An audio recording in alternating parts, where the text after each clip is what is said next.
The remains of the crashed spaceship lay strewn across the desolate landscape of LV-426. The wreckage, a twisted testament to the violent end it had met. The planet's surface was an unforgiving patchwork of jagged rock and dark, swirling dust storms, offering no solace for the weary Asgardians who found themselves stranded here. By Odin's beard, Sif muttered, her eyes scanning the dark and hostile terrain surrounding them. She was every inch the warrior, tall, strong, and fierce, with long raven hair that hung wildly around her shoulders. Her sword rested on her hip, its blade gleaming in the dim light that managed to break through the heavy cloud cover overhead. "Never thought I'd see a place as forsaken as this," Balder said, his voice equal parts awe and disgust. He was the youngest of the group, but held himself confidently, his broad shoulders squared as he stood beside Sif. "Keep your wits about you," Frigg warned, her piercing blue eyes surveying the surroundings with unease. She was the wisest among them, her powers of foresight unmatched by any others. "There is something not right here." "Such optimism, Frigg," Amora teased, though even her usually smooth and sultry voice sounded strained in this place. An enchantress of legendary beauty, she maintained an air of grace despite the harsh environment. "Quiet, both of you," Horder growled, his massive frame dwarfing the others. His gruff demeanor hid a fiercely loyal heart. He would fight to the death to protect any of his fellow Asgardians.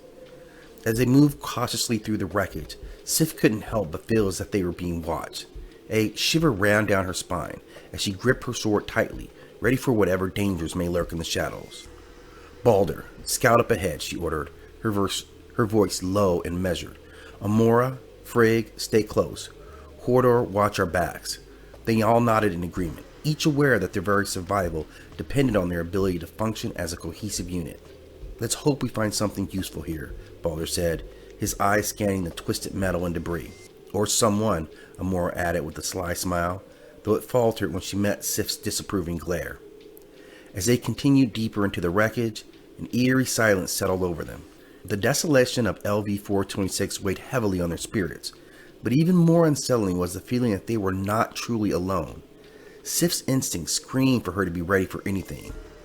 "Stay alert," she whispered, her eyes never leaving the dark corners and hidden crevices around them. "We may not be the only ones here." "Indeed," Frigg agreed, her words little more than a breath. "I sense some malevolent presence. Something ancient and deadly." "Xenomorphs," Hodor grunted, his face a mask of grim determination. He had heard tales of such creatures, but had never encountered one himself. "Facehuggers," Amora corrected, her voice trembling slightly. "The larvae of the xenomorph species. I fear we may have ventured into their lair." "Then we must tread carefully," Sif commanded, her voice steady despite the unease that gnawed at the edges of her soul. "If we are to survive this place, we must first overcome the horrors that lie within it." With that, the Asgardians pressed forward, uncertain of what awaited them, but united in their resolve to stand together against the darkness that threatened to consume them all. The darkness pressed in around them, swallowing the weak light of the Asgardian torches. A chilling draft whispered through the twisted wreckage, carrying with it a scent of decay and something far more sinister. "Are we ready?" Sif asked, her voice low and steady. She gripped the hilt of his sword, its ruins glowing faintly as if sensing that danger lurked nearby. "Always," Balder replied with a confident grin, his fingers flexing around the handle of his axe. "Let's hope those upgrades to our armor hold up against those creatures," Frigg murmured, examining the intricate patterns etched into her vambraces. The Asgardians had enhanced their armor with advanced technology capable of withstanding even the most brutal of attacks. "Have faith, sister," Amora said softly, more to herself than anyone else. "We are warriors of Asgard. We shall triumph." "Enough chatter," Hodor growled, hefting his enormous hammer and looking eager to test the limits of his upgraded armor. The xenomorphs draw near. "Prepare yourselves," Sif ordered, her eyes burning with determination as she raised her sword defensively. "We fight as one or not at all." Moments after her words echoed through the unnerving silence, the first of the alien creatures emerged from the shadow. A grotesque, sinewy form that seemed to absorb the surrounding darkness. Its elongated head gleamed wetly, its acid-edged maw gaped open to reveal a second row of snapping jaws. Ugly bastards, aren't they? Balder muttered, shifting his grip on his axe. Focus, Sif warned, her heart pounding as adrenaline surged through her veins. She knew that the coming battle would test her skill, strength, and resolve like never before. As a snarling xenomorph lunged forward, the Asgardians met it with a chorus of battle cries and a clash of steel against chitin.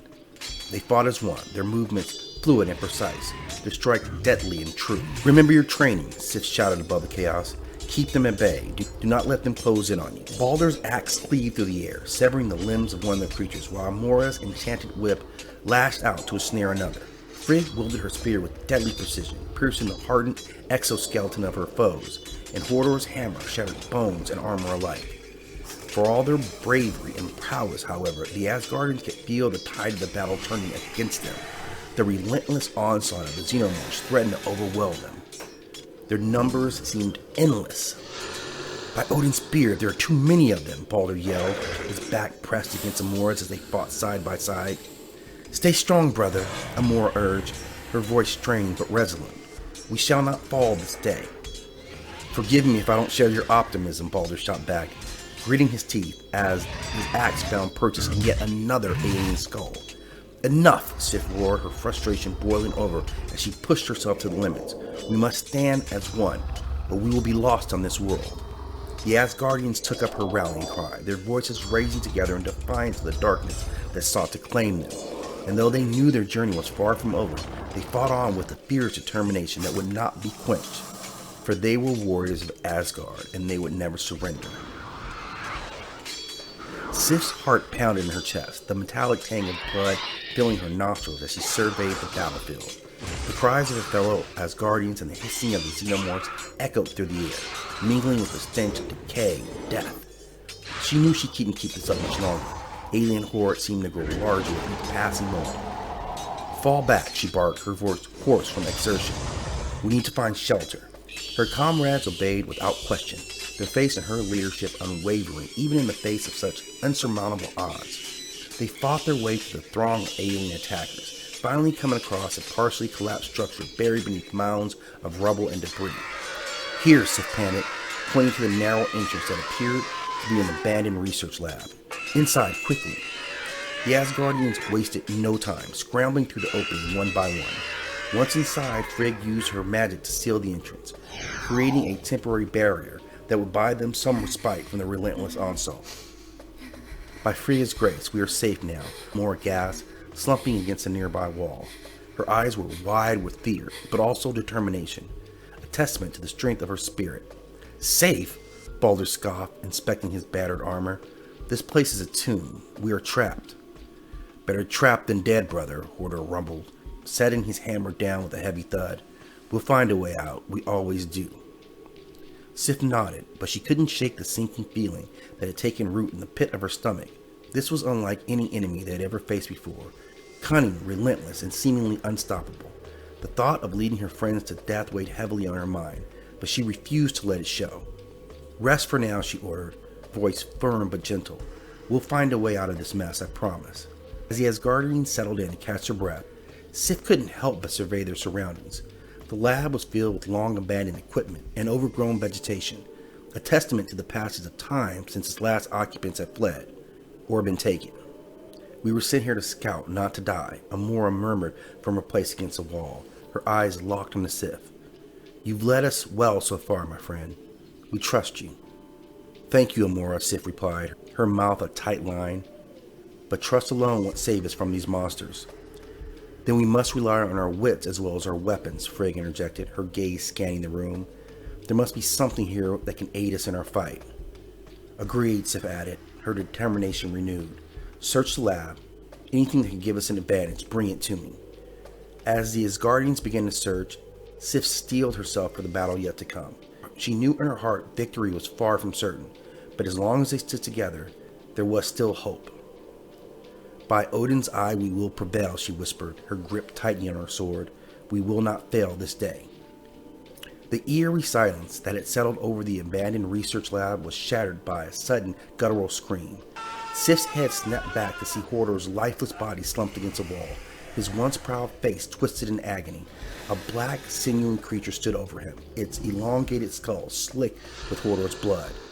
By the gods, Amora gasped, her hands trembling as she raised her staff to prepare for battle.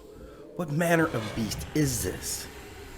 Whatever it is, it dies today, Sith declared, her eyes blazing with fury. She charged forward, her sword slicing through the air as she closed the distance between herself and the monstrosity. Be careful, Balder warned, following closely behind her. These things are cunning and not to be underestimated. Your concern is noted, brother, Sif replied, her focus never wavering from her target. But we have no choice.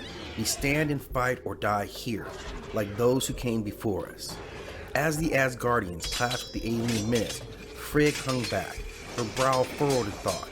The death of Hodor weighed heavily on her mind, along with the knowledge that they were surrounded by the remnants of lives lost to these creatures. Is there nothing we can do? She whispered to herself, scanning the room for anything that might give them an advantage. Must we fall to these monsters? One by one, the Asgardians did fall, their valiant efforts futile against the insidious foe.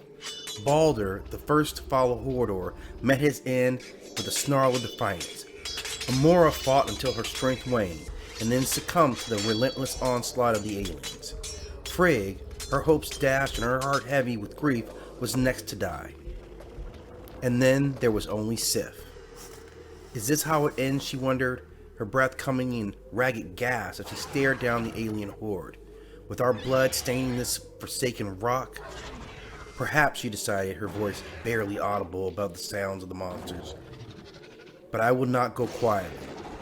Drawing on her last reserves of strength, she launched herself at the nearest creature, her sword flashing with deadly intent. She fought with the ferocity born of desperation, each swing of her blade fueled by the memories of her fallen comrades. Let them know, she whispered through gritted teeth, her vision blurred by sweat and blood, that Asgardians do not die easily. But even her fierce determination could not save her from the inevitable. The monsters closed in around her, their numbers too great to overcome. As the darkness swallowed her vision and her body grew cold, Sif's final thoughts were of home, the golden spires of Asgard, the laughter of children, and the warm embrace of those she loved. Forgive me, she prayed, her voice fading into nothing. I tried.